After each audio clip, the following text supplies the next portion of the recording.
Tiga doa yang Nabi SAW bersumpah dengan tiga doa ini, bahwa tiga doa ini kalau kita berdoa dengannya maka tidak akan ditolak alias dikabulkan Allah Subhanahu wa taala. Apa saja tiga doa yang Nabi SAW bersumpah di sini bahwa doa-doa ini pasti mustajab. Ma'asyiral muslimin wal muslimat rahimani wa rahimakumullah. Secara umum bahwa tidak ada amalan yang lebih mulia di hadapan Allah Subhanahu wa taala melebihi doa.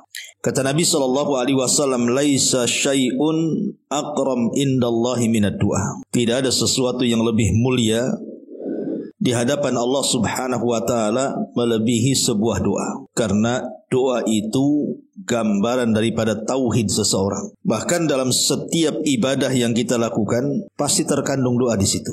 Ibadah apa saja. Karena minimalnya saat kita melakukan ibadah, kita hanya mengharap bahwa ibadah kita itu diterima dan berpahala. Makanya doa ini nilainya sangat tinggi sekali. Tapi sayang banyak yang tidak tahu nilai sebuah doa. Padahal para nabi dan rasul mereka sangat mengagungkan doa. Seolah-olah tidak ada yang tahu nilai sebuah doa kecuali mereka para nabi dan rasul dan orang-orang yang mengikuti mereka dengan baik. Kita lihat saja beberapa kisah yang dicantumkan dalam Al-Quranul Karim. Bagaimana para nabi itu saat mereka ditimpa kesulitan, maka mereka akan tadarruh, merendahkan diri kepada Allah dan berdoa agar kesulitannya dihilangkan. Bagaimana Nuh alaihi salatu wassalam yang ketika kapalnya diombang-ambingkan ombak itu, yang sebelumnya Nuh alaihi salatu wassalam hampir tidak selamat dari kaumnya. Setelah 950 tahun berdakwah tetapi ditolak dakwahnya. Sampai-sampai ketika kaumnya sudah hampir berani bahkan mengancam untuk membunuh Nabi Nuh, maka Nuh berdoa kepada Allah, Rabbi inni maglubun fantasir. Ya Allah, aku hampir dikalahkan oleh kaumku, maka tolong aku. Maka semata-mata Nuh berdoa kepada Allah Subhanahu wa taala. Karena setiap nabi itu kan punya doa yang mustajab. Semua para nabi sudah mereka panjatkan doa-doa itu kecuali Nabi kita Muhammad sallallahu alaihi wasallam. Sengaja tidak diungkapkan doa itu di dunia tetapi untuk menjadi simpanan di akhirat. Lah, salah satu doa yang diijabah oleh Allah doanya Nabi Nuh adalah Nuh meminta kehancuran kepada kaumnya dan mengatakan la tadhar alal ardi minal kafirina dayyara. Jangan kau sisakan satu jiwa pun ya Allah kecuali kau binasakan. Dan Allah kabulkan. Makanya ketika Nuh alaihi salatu wassalam meminta pertolongan kepada Allah, maka Allah katakan fa fatahna abwabas sama bima'in munhamir wa fajjarnal arda uyunan faltaqal ma ala amrin qad qudir. Maka Allah Subhanahu wa taala buka pintu-pintu langit, kemudian dihujani sederas-derasnya bumi itu. Kemudian sumber-sumber air yang ada di bumi dipancarkan ke langit sehingga berjumpalah dua air itu dan menjadi banjir bandang, tupan yang sangat besar dan meluluhlantakkan semua yang ada, menenggelamkan semua manusia dan tidak ada yang selamat kecuali yang ada di perahu Nuh alaihi salam. Begitulah nilai sebuah doa. Nuh berdoa kepada Allah. Saat kapalnya diombang-ambingkan ombak, dia pun meminta keselamatan kepada Allah. Dan Allah mengatakan di dalam Al-Quranul Karim, فَأَنْجَيْنَاهُ وَأَحْلَهُ مِنَال كَرْبِلْ عَظِيمِ. Kami selamatkan Nuh dan seluruh keluarga yang beriman yang ada di perahu itu dari petaka yang sangat hebat. Itu Nuh alaihi salatu wassalam. Kemudian kita lihat nabi-nabi yang lainnya seperti Nabi Allah Zakaria. Lama dia tidak punya keturunan, tetapi dia terus berdoa kepada Allah Subhanahu wa taala agar diberikan keturunan. Maka Zakaria pun berdoa kepada Allah sebagaimana disebutkan dalam surah Al-Imran di permulaan itu. Dan Allah Subhanahu wa taala kabar gembirakan kepada Zakaria. Ketika Zakaria berada di mihrab, malaikat datang dan mengatakan, "Yubashshiruka bi Yahya." Kami memberi kabar dari Allah bahwa Allah sudah menghabar beritakan engkau akan memiliki putra namanya Yahya. Dan banyak lagi. Nabi Ayub alaihi salatu wassalam yang ditimpa banyak penyakit, akhirnya kemudian berdoa kepada Allah dan mengatakan, inni massaniyadh-dhur wa anta arhamur rahimin. Akhirnya kemudian Allah Subhanahu wa taala angkat penyakitnya. dan Allah kembalikan nikmat-nikmatnya. Termasuk Nabi kita Muhammad sallallahu alaihi wasallam saat perang Badar. Malam harinya Rasul berdoa kepada Allah istighatsah.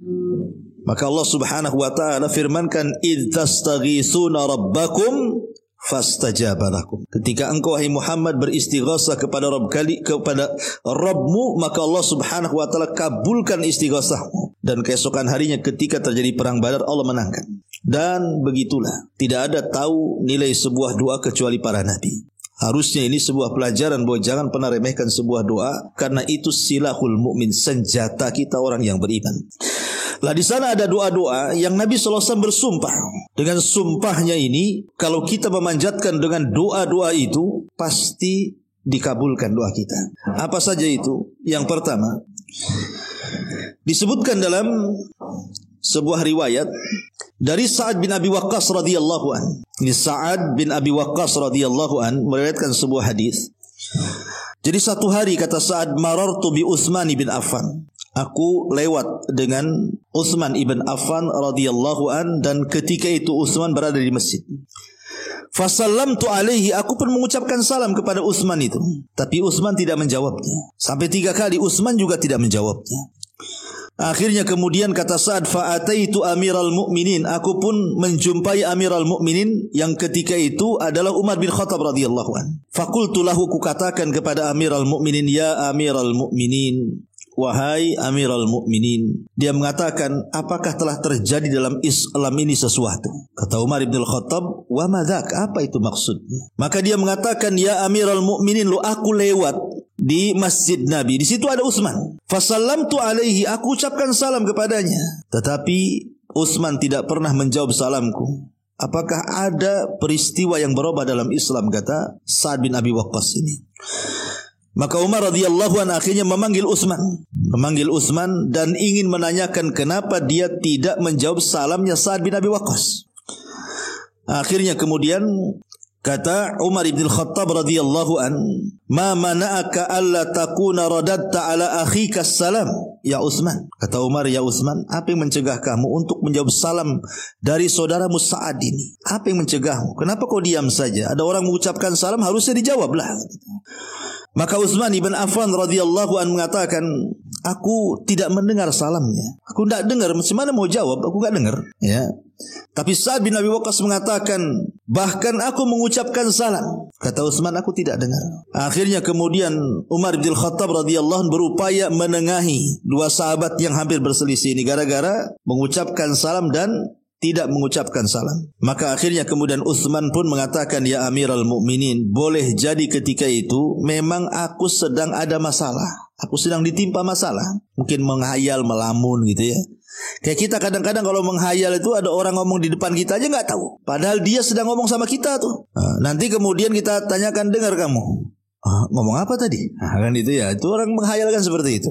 Ya. Itulah yang terjadi kepada Utsman. Akhirnya kemudian Utsman mengatakan, aku sedang ada masalah, sehingga tidak fokus. Kemudian ditanyakan, apa masalahmu? Dia mengatakan, aku teringat doa yang Nabi SAW bersumpah dengan doa itu. Aku teringat doa yang Nabi SAW bersumpah dengan doa itu. Siapa yang membacanya maka akan dihilangkan setiap kesulitannya, setiap kesusahannya, setiap gundah gulananya akan dihilangkan Allah. Masalahnya ketika Rasul hendak mengajarkan doa itu, datang pula Arabi, Arab Badui, mengganggu Nabi dengan pertanyaan. Akhirnya dia lupa menyebutkan lafadznya, dan Rasul pun langsung pulang. Kata Sa'ad bin Abi Waqqas, ya Utsman, bukankah aku ada di situ? Aku kejar Nabi SAW dan aku pun penasaran apa lafadznya. Akhirnya kemudian aku ikuti Rasul di belakangnya sampai ketika Rasul masuk ke rumahnya, aku ketuk tuh pintunya. Dan aku katakan, ya Rasulullah, doa apa yang anda maksud sampai anda bersumpah dengan doa itu bahwa siapapun yang berdoa dengan doa itu pasti akan dihilangkan dari kesulitannya. Maka Nabi SAW kemudian mengatakan, na'am ya Sa'ad, da'watu dhinnun idh huwa fi fi batnil hut. La ilaha illa anta subhanaka inni kuntu minadh dhalimin. Fa innahu lam yad'u biha muslimun rabbahu fi syai'in qad illa istajaba lahu. Kata Nabi SAW kepada Sa'ad, dakwahnya atau doanya Dhinnun, pemilik ikan. Siapa maksudnya? Nabi Yunus. Maksudnya doanya Nabi Yunus ketika berada dalam perut ikan. La ilaha illa anta subhanaka inni kuntu minadh dhalimin. Kata Rasul, tidaklah seseorang berdoa, tidaklah seorang muslim berdoa dengan doanya Dhinnun, Yunus alaihi salatu wassalam, untuk meminta sesuatu kecuali pasti diijabah Allah subhanahu wa ta'ala. Ma'asyiral muslimat yang dimuliakan Allah subhanahu wa ta'ala, dari sini kita tahu yang pertama adalah riwayat Sa'ad bin Abi Waqqas, di mana riwayat ini terdapat di dalam Musnad Imam Ahmad.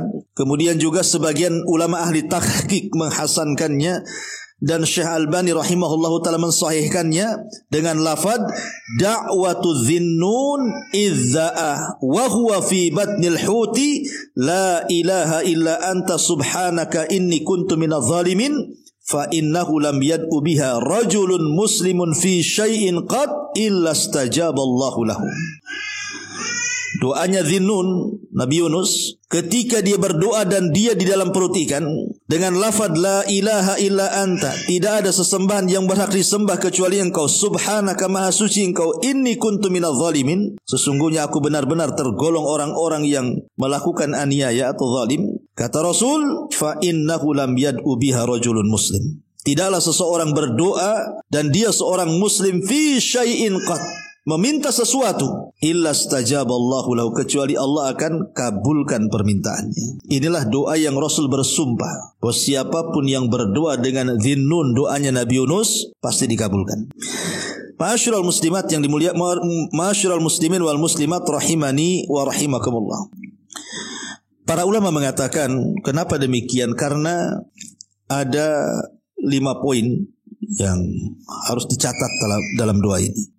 Yang pertama, bahwa Nabi SAW tegas mengatakan dalam hadis ini, ketika orang yang berdoa dengan doanya Nabi Yunus itu, Rasul dengan tegas mengatakan illa stajaballahu lahu, pasti dikabulkan.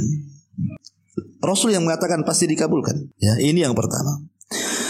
Yang kedua, di dalam lafaz doa itu ada lafdzut tauhid, lafaz tauhid, la ilaha illa anta, itu lafaz tauhid. Dan lafaz tauhid itu adalah lafaz yang paling agung. Bahkan Rasul mengatakan afdalu kalimati la ilaha illallah, seutama-utama kalimat adalah kalimat la ilaha illallah. Artinya bahwa tauhid inilah yang menjadikan kemudian lafaz ini menjadi agung. Dan Nabi SAW sampai kemudian dalam riwayat tadi, ketika hiwar antara Sa'ad dengan Utsman ibn Affan radhiyallahu an, di situ Nabi SAW menjanjikan siapapun yang membaca doa ini, maka dia akan keluar dari kesempitan dan kesulitan hidup. Ini yang kedua. Yang ketiga, bahwa hamba Allah ketika melihat doa ini dengan seksama, betul-betul kita renungkan doa itu, maka di sini ada ahammiyatu istishari azamatillahi azza wajalla. Di sini ada perasaan pengagungan kepada Allah azza wajalla. Kenapa demikian?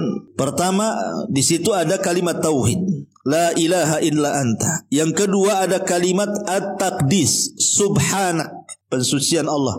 Dan yang ketiga ada kalimat inkisar, merasa rendah dirinya kita di hadapan Allah, bahwa kita ini makhluk yang mudah melakukan dosa dan kezaliman. Makanya ketika kita pahami 3 makna ini, harusnya muncul kepada hati kita ini perasaan istishar bi azamatillah, lebih mengagungkan Allah subhanahu wa ta'ala. Kemudian yang keempat, bahwa tashtamilu syighatad du'a ala asbabil ijabati wa hiyal imanu billahi wahda. Karena dalam doa itu ada lafaz yang menyebabkan kenapa doa itu dikabulkan. Karena di situ ada kalimat al-imanu billah, ada keimanan yang kuat kepada Allah dengan tauhid tadi. Dan yang terakhir di sini, di antara sebab kenapa doa ini sangat mustajab, karena di sini ada inkisar tadi. Kita ini menghambakan betul-betul kepada Allah. Kita merasa bersalah dari dosa-dosa yang kita lakukan, dan kita pasrah kepada Allah subhanahu wa ta'ala. Dengan sebab itulah maka Allah subhanahu wa ta'ala mengabulkan doanya. Makanya Nabi SAW sampai bersumpah. Jadi sebenarnya Rasul tidak perlu bersumpah kan? Ngapain Rasul bersumpah? Bukankah setiap ucapan Nabi SAW itu wahyu? Wa mayantiku anil hawa in huwa illa wahyun yuha. Tidaklah Rasul berucap dengan hawa nafsunya, yang Rasul ucap itu adalah wahyu yang diwahyukan kepadanya. Lalu ngapain Rasul bersumpah? Pada Rasul itu shadiqul masduq, dibenarkan ucapannya. Tidak lain ketika Nabi bersumpah dengan doa ini pasti dikabulkan, menunjukkan apa? Keagungan doanya Nabi Yunus alaihi salatu wassalam. Tapi apakah kemudian doa ini khusus untuk Nabiullah Yunus alaihi salatu wassalam? Tidak. Kenapa demikian? Karena Allah Subhanahu wa taala berfirman di sini. Apa firman-Nya? Allah Subhanahu wa taala mengatakan, "Wa dhannuni idz dzahaba mughadiba fa dhanna an lan naqdira alaihi fanada fi dhulumati alla ilaha illa anta subhanaka inni kuntu minadh dhalimin." Dalam ayat yang lain Allah mengatakan, fastajabna lahu wa najjaynahu minal gham wa kadzalika nunjil mu'minin. Kata Allah Subhanahu wa taala, dan Dhannun, maksudnya Yunus alaihi salatu wasalam. Dhannun itu ketika dia pergi marah dari kaumnya. Karena begini, Yunus ini dia diutus oleh Allah Subhanahu wa taala ke sebuah negeri namanya Nainawa. Nabi Yunus itu diutus oleh Allah ke sebuah negeri namanya Nainawa. Di mana Nainawa? Di Irak. Ya, itulah areal dakwahnya Nabi Yunus, daerah Irak. Di satu perkampungan namanya Nainawa. Jumlah perkampungannya banyak. Artinya jumlah kaum Yunus itu banyak sekali. Ya. Dan Nabi Yunus alaihi salatu wassalam sama dengan para nabi setelah dan sebelumnya, berusaha mendakwahkan tauhid kepada kaumnya. Tetapi begitulah terkadang penerimaan dakwah para nabi tidak semua diterima. Rupanya satu kaum itu tidak ada yang beriman kepada Nabi Yunus. Ini ujian. Akhirnya Nabi Yunus alaihi salatu wassalam saking marahnya mengancam kepada kaum Nainawa, kalau kalian tidak beriman dalam 3 hari akan turun azab kepada kalian. Ditunggu sehari tak nampak azab, ditunggu 2 hari tak nampak azab. Akhirnya ketika mau masuk hari ketiga, Yunus pun pergi. Rupanya di hari ketiga, di saat Nabi Yunus pergi meninggalkan kaumnya melihat tanda-tanda azab itu. Akhirnya ketakutan, beriman semuanya. Tapi Nabi Yunus tidak tahu karena sudah pergi masalahnya. Ya. Makanya Nabi Yunus akhirnya mencari daerah baru. Naiklah dia kepada sebuah perahu. Tiba-tiba Allah takdirkan perahu ini berhenti di tengah lautan. Akhirnya nampak ada ikan besar yang mengitari perahunya itu. Semua manusia ketakutan. Dan mereka harus mengorbankan satu orang supaya dikasih makan ikan, supaya ikannya menjauh dan tidak mencelakakan semuanya. Akhirnya terjadilah undian di sini, dikoclok bahasa kitanya ya. Kira-kira siapa yang berhak untuk dilemparkan ke dalam lautan untuk menjadi mangsa ikan itu, supaya ikan ini menjauh. Ya. Akhirnya kemudian setelah dikocok gitu ya, kayak Ibu Arisan tuh, keluar pula Nabi Yunus itu namanya. Orang-orang mengatakan janganlah. Zahirnya dia orang soleh, bagus yang lain saja yang keluar namanya, bagus preman aja dikorbankan. Tetapi dikocok lagi, Yunus lagi yang keluar. Nabi Yunus baru sadar, mungkin ini kesalahan dia, meninggalkan kaumnya padahal belum diizinkan Allah Azza wa Jalla. Akhirnya dia pun melemparkan diri dari kapal itu, langsung ditelan ikan. Tapi Allah Subhanahu wa taala sudah perintahkan kepada ikan itu, telan jangan kunyah katanya. Kalau dikunyah habislah. Ya, akhirnya ditelan saja, masuklah di perut ikan. Kemudian ikan itu meninggalkan perahu itu, kemudian masuk ke dasar lautan. Tidak dijelaskan berapa hari, berapa minggu, berapa bulan, wallahu a'lam. Nabi Yunus itu di perut ikan itu. Yang jelas setiap ikan itu masuk ke dasar lautan, Yunus mengalami 3 kegelapan. Kegelapan perut ikan, kegelapan dasar lautan, kegelapan tengah malam. Secara logika harusnya Yunus meninggal. Tapi ya Nabi Yunus alaihi salatu wassalam, dia tahu bahwa dia tidak mungkin selamat dari perut ikan itu. Dan tidak ada siapapun yang akan menolong dia. Sehingga dia betul-betul yakin dengan Allah Subhanahu wa ta'ala bahwa dalam kondisi seperti itu tidak ada yang bisa menolong kecuali Allah. Tidak ada yang bisa menyelamatkan kecuali Allah. Akhirnya Nabi Yunus alaihi salatu wassalam terus memanjatkan kepada Allah sebuah doa dan juga zikir yang terus diulang-ulang dalam perut ikan itu. Apa itu? La ilaha illa anta subhanaka inni kuntu minadh dhalimin. Maka ketika Nabi Yunus terus berdoa dengan doa ini, apa yang terjadi? Fastajabna lahu, maka kami kabulkan doanya. Wa najjainahu, kami selamatkan dia minal gham, dari kesulitan hidup dalam perut ikan tuh. Wa kadzalika nunjil mu'minin, begitu juga kami selamatkan bagi orang-orang yang beriman. Kalimat begitu juga kami selamatkan orang-orang yang beriman menunjukkan bahwa doa itu bukan khusus bagi Nabi Yunus saja, tapi doa itu umum bagi setiap orang yang beriman. Boleh kita baca. Dan khasiatnya sama dengan doa yang dibaca Nabi Yunus dalam perut ikan. Allah keluarkan Yunus, kata Allah, falaula minal musabbihin la labisa fi batnil huti ila yaumi yub'atsun. Kalaulah Yunus bukan orang yang ahli tasbih, tentu Yunus akan berada di perut ikan itu sampai kiamat dibangkitkan. Akhirnya Allah keluarkan Nabi Allah Yunus dari perut ikan dan Allah selamatkan. Kata Nabi SAW dalam hadis ini, siapapun yang berdoa dengan doanya Dhinnun Yunus alaihi salam, la ilaha illa anta subhanaka inni kuntu minadh dhalimin, lam yad'u rajulun muslimun fi syai'in qad illa stajaballahu lahu. Tidaklah seorang muslim berdoa dengan doa itu kecuali pasti dikabulkan. Makanya saya sarankan, kalau kita hendak berdoa kepada Allah Subhanahu wa taala, sisipkan doanya Nabi Yunus, gitu maksudnya. Kita mau minta apa nih? Ya. Ibu-ibu yang jomblo pengen kawin, atau yang janda pengen nikah lagi, atau yang ya udah nikah nggak bisa lah, ya. Jadi bapak-bapak. Kemudian juga yang sulit ekonomi, yang banyak penyakit ingin disembuhkan, yang pokoknya banyak masalah lah. Hidup ini kan pasti banyak masalah, tidak mungkin gak ada masalah. Setiap orang itu pasti punya masalah. Entah masalah kesehatan, entah masalah ekonomi, entah masalah keluarga, entah masalah itu banyak. Dengan anak, dengan orang tua, dengan suami, dengan pasangan, dengan tetangga, dengan rekan kerja dan begitu seterusnya. Semua orang punya masalah. Artinya kalau kita minta kepada Allah untuk masalah kita dihilangkan, selipkan doanya Nabi Yunus ini. La ilaha illa anta subhanaka inni kuntu minadh dhalimin. Minta apa di situ? Langsung kita minta kepada Allah. Setelah kita membaca doanya Nabi Yunus alaihi salatu wassalam. La ilaha illa anta subhanaka inni kuntu minadh dhalimin.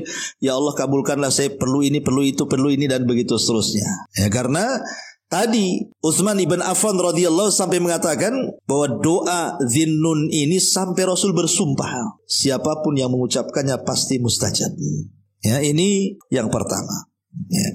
Doanya Nabi Yunus alaihi salatu wassalam, la ilaha illa anta subhanaka inni kuntu minadh dhalimin. Yang kedua, doa yang mustajab yang Rasul bersumpah dengan doa itu.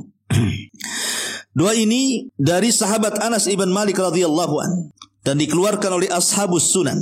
Ya, Abi Dawud, Tirmidzi, Ibnu Majah itu disebut Ashabus Sunan. Dari Anas ibn Malik radhiyallahu anhu, dan doa ini juga disahihkan oleh Syekh Nasiruddin Al-Albani rahimahullahu taala.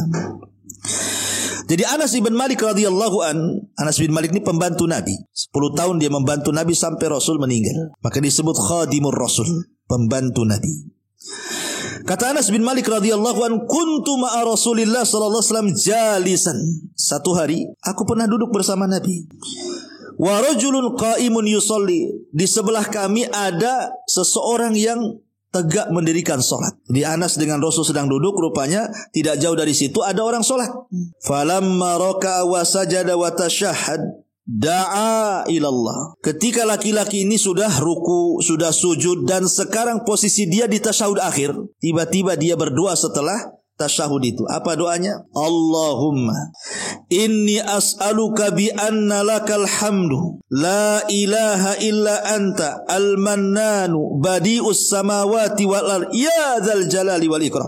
Allahumma inni as'aluka bi anna lakal hamdu la ilaha illa anta al-mannanu badi'us samawati wal ardh ya dzal jalali wal ikram. Begitu lafadznya. Ya hayyu ya qayyum inni as'aluka. Ya Allah, hamba memohon kepadamu dengan segala pujian untukmu. Tidak ada Tuhan yang berhak disembah selainmu.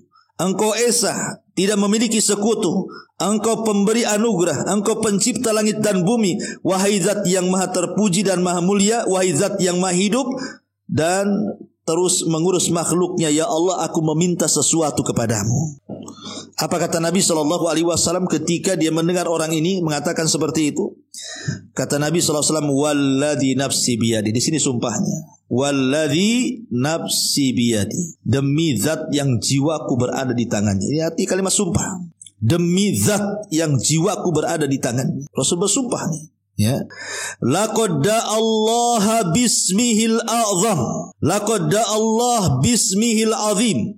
Alladzi idza du'iya bihi ajab wa idza su'ila bihi a'ta. Sungguh orang itu telah berdoa dengan nama Allah yang agung, yang apabila dia berdoa dengan lafaz itu pasti dikabulkan, yang apabila dia meminta dengan doa itu pasti akan diberikan permintaannya. Ya, Rasul menjanjikan dua perkara di sini. Siapa yang berdoa maka dikabulkan, siapa yang meminta maka akan diberi. Apa doanya?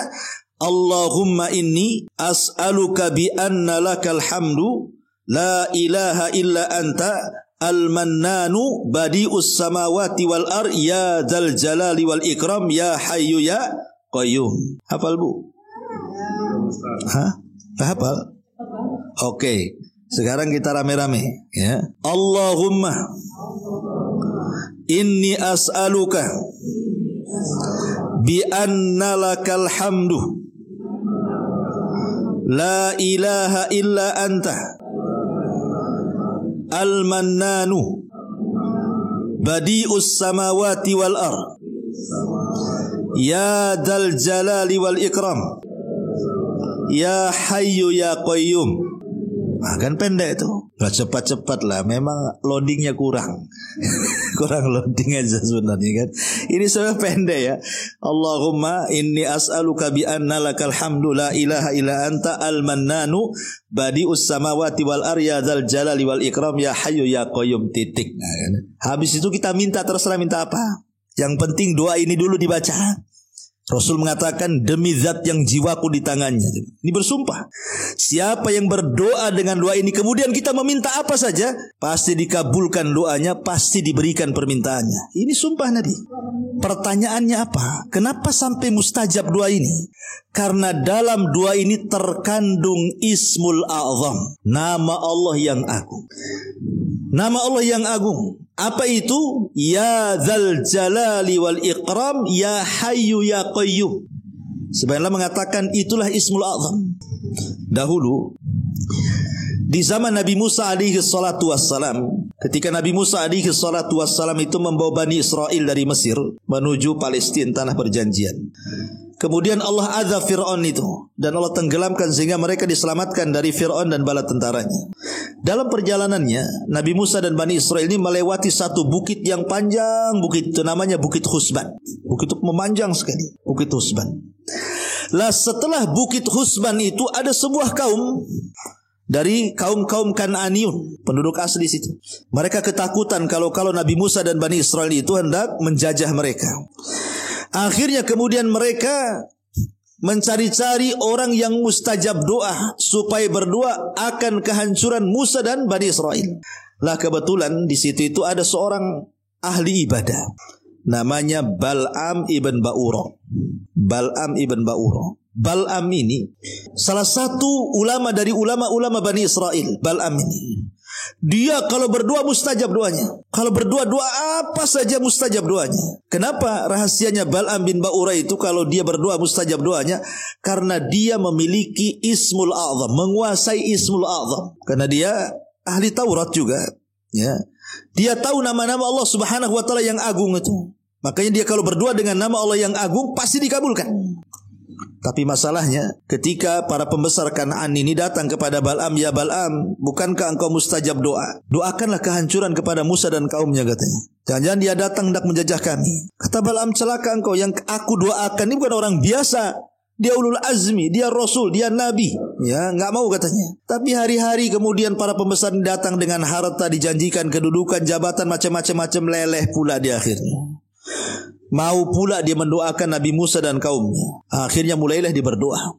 Masalahnya salah tempat. Yang dia doakan itu Nabi. Masa Nabi didoakan kecelakaan, mana dikabulkan Allah. Akhirnya kemudian setiap Bal'am ini berdoa kepleset-pleset tuh doanya. Yang harusnya dia berdoa, ya Allah hancurkan Musa dan kaumnya, kepleset, ya Allah hancurkan kaum Kan'an dan orang-orang yang congkak dan sombong itu. Marahlah orang-orang Kan'an itu, ya Bal'am, kami kasih harta, kasih ini, kasih itu. Kau suruh berdoa kehancuran Musa, kenapa kau balik pula kehancuran itu doa kepada kami? Kata Bal'am, tidak tahu kok kepleset-pleset gini lidahku, katanya. Ya. Akhirnya kemudian kata Bal'am, khasirat dunya wal akhirah, aduh kalau gini aku rugi dunia akhirat nih, katanya. Kenapa? Sudah tidak mustajab doanya. Yang kurang ajar dia mendoakan kehancuran Musa. Karena sudah mandi, sudah basah kuyup sekali lah. Dia mengatakan, ya sudah gini saja, kita cari cara lain. Jangan doa-doa, sudah gak mujarab lagi. Dengan cara apa? Utus wanita kalian, gadis, anak-anak gadis kalian, kasih cantik dia, kasih rapih dia, kasih molek dia supaya terfitnah tuh Bani Israel. Cukup satu orang Bani Israel, kalau sampai ada yang berzina itu cukup, katanya. Diutuslah itu akhirnya. Lah Musa ini kan musafir dengan Bani Israel ke tanah perjanjian.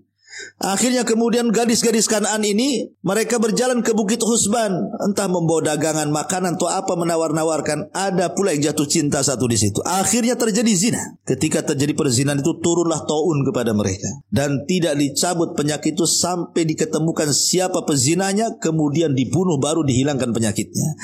Tapi maksud saya itu bagaimana Bal'am ini doanya mustajab. Kenapa? Karena dia menguasai Ismul A'zam.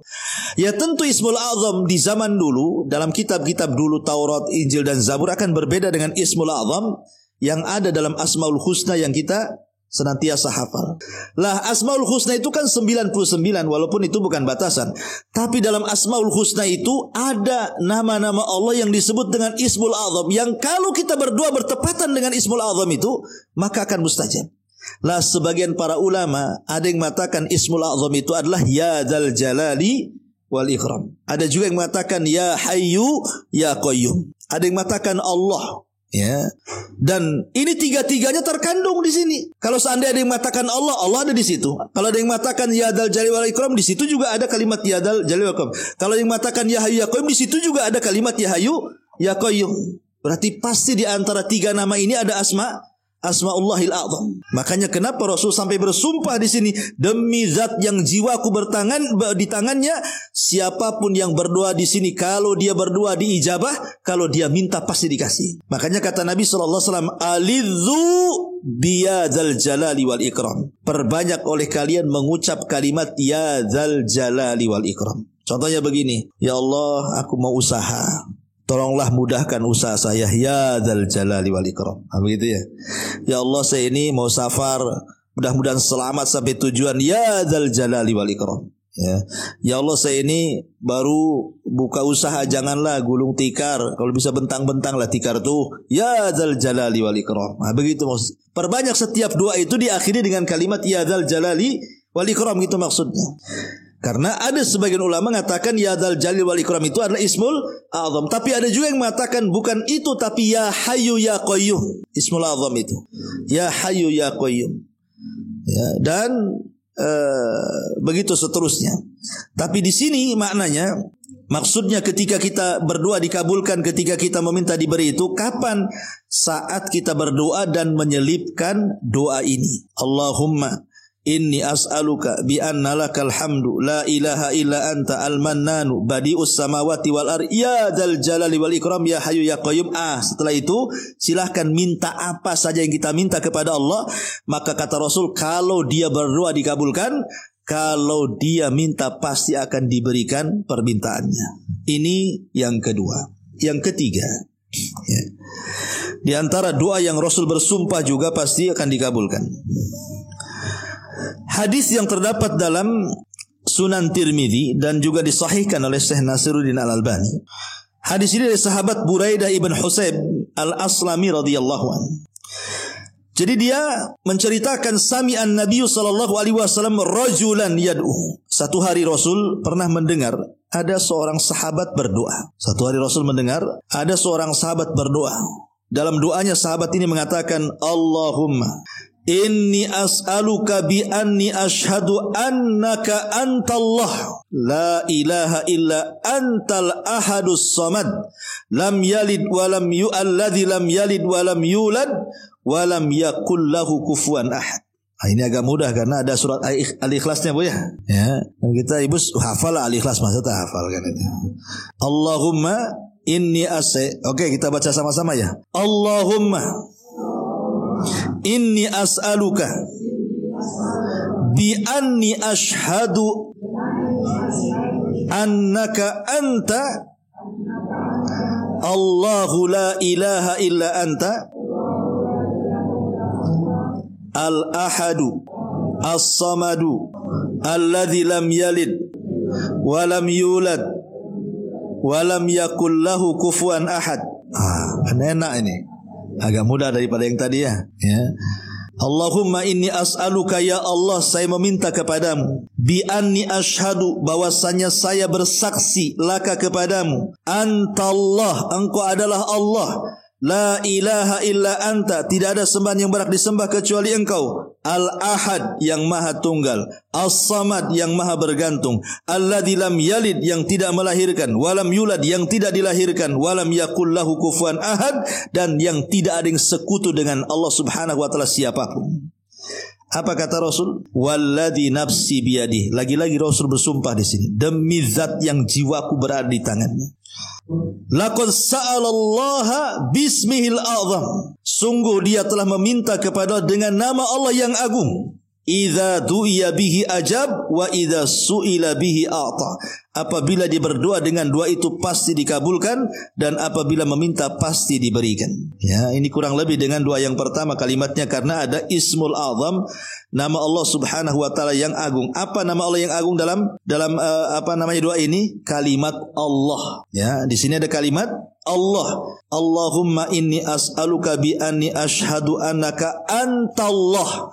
Di sini kalimat Allah di sini. Antallah, engkau adalah Allah, dan Allah itu Ismul A'zam. Semua nama Allah kembali kepada lafaz Allah. 99 nama Allah itu kembali kepada lafaz Allah. Makanya karena ada kalimat Allah, maka Rasul mengatakan, maka sungguh orang yang berdoa itu telah menyebut Ismul A'zam, demi zat yang jiwaku berada di tangannya. Kalau dia berdoa dikabulkan, kalau dia minta pasti akan diberikan.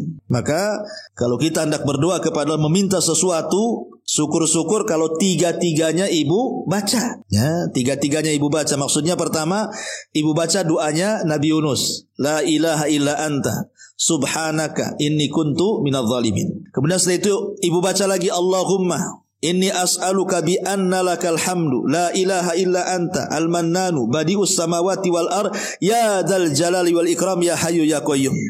Kemudian baca lagi di sini, ya, Allahumma inni as'aluka bi anni asyhadu laka antallah la ilaha illa anta al-ahadus samad alladzi lam yalid wa lam yulad wa lam yakul lahu kufuwan ahad. Nih, tiga-tiga nih baca, baru kita minta. Terserah minta apa saja. Ya. Ini luar biasa, 3 doa yang Rasul bersumpah di situ. Jarang-jarang Rasul bersumpah tuh. Ya, kecuali di 3 doa ini. Maka inilah 3 doa yang luar biasa, yang kalau kita berdoa dengan 3 doa ini, kata Nabi SAW, pasti dikabulkan. Pasti dikabulkan. Tetapi yang jadi catatan adalah, ketika kita berdoa kepada Allah Subhanahu wa taala, pertama harus ada pengagungan kepada Allah, kerendah dirian kita di hadapan Allah, bahwa Allah lah satu-satunya tempat bergantung kita. Jangan kita berdoa kepada Allah tapi hati kita kepada selain Allah. Itu tidak akan dikabulkan walaupun baca 3 doa ini. Ya, tetap hatinya digantungkan kepada Allah. Jangan digantungkan kepada makhluk. Ini yang pertama. Yang kedua, harus yakin, wa antum mukiruna bil ijabah. Harus yakin. Jangan main coba-coba. Saya baru dengar nih kajian Ustaz Abu Meroh, saya coba-coba nanti malam lah. Jangan coba-coba. Ini bukan untuk coba-coba. Ya, harus ada keyakinan. Kita meminta kepada zat yang yakin adanya Allah. Jangan kemudian kita beribadah dengan keraguan. Allah itu yakin adanya, maka meminta dengan keyakinan. Yakin kalau kita berdoa dengan doa ini pasti dikabulkan. Mantap, ya kan? Yakin, jangan pakai coba-coba. Cobalah. Kalau mujarab lanjut, kalau mujarab ini gak beres Abu Meroh ini, ya. Bukan seperti itu. Karena Allah tidak akan mengabulkan doa min qalbin lahin, dari hati yang lalai yang tidak ada keyakinan. Harus yakin ya dengan doa ini. Kemudian yang ketiga juga secara umum, ya secara umum maknanya jauhi hal-hal yang bisa doa itu tertolak di hadapan Allah Azza wa Jalla. Seperti isi doanya, jangan sudah habis baca doa tiga ini, umpamanya doa la ilaha illa anta subhanaka inni kuntu minadz zalimin, kemudian yang kedua, yang ketiga, habis itu ya Allah hancurkan usaha orang sebelah. Nggak boleh ya. Betul dia tiga doa ini mantap, setelahnya disuruh pula ya Allah hancurkan orang sebelah itu. Ya Allah kasihlah penyakit tetangga sebelah itu. Ya jangan, tidak boleh. Ya karena doa kalau terkandung dosa atau memutus silaturahim tidak akan dikabulkan. Walaupun mukadimahnya sudah bagus. Jadi jangan ada hal-hal yang bisa menghalangi terkabulkannya doa seperti isi doanya tadi terkandung dosa, terkandung memutus silaturahim, ya, maka jauhi. Ataupun kita memudah-mudahkan dengan perkara yang haram, ya, memakan yang haram, minum haram, pakaian dibeli dari yang haram dan begitu seterusnya, karena ini jadi penolak jadinya kan. Kata Nabi SAW, ada seorang laki-laki di zaman dulu tangannya sampai ke atas, padahal dia seorang musafir, dia sedang sulit, dia terus memanjatkan ya Rob, tapi tidak dikabulkan doanya. Kata Nabi SAW, bagaimana akan dikabulkan doanya? Padahal orang ini punya banyak syarat untuk dikabulkan doa, tapi tidak dikabulkan doanya. Ya bagaimana kalau sudah dikabulkan makanan yang makan haram, minuman yang dia minum haram, pakaian yang dia pakai haram, dan dia dibesarkan dari benda yang haram. Fa kaifa yustajabulah, bagaimana akan dikabulkan? Ya, jadi tetap juga harus mengacu kepada etika-etika doa secara umum. Lebih bagus lagi kalau doanya itu satu di tempat yang mustajab, kedua di waktu-waktu yang mustajab. Lebih mantap lagi di sepertiga malam akhir, antara adzan dan qomat, ketika turun hujan, ketika musafir dan begitu seterusnya ya. Jadi itu lebih mantap lagi. Atau mungkin kita gunakan untuk doa dalam sholat. Setelah tentu ya yang jelas-jelas dulu dibaca.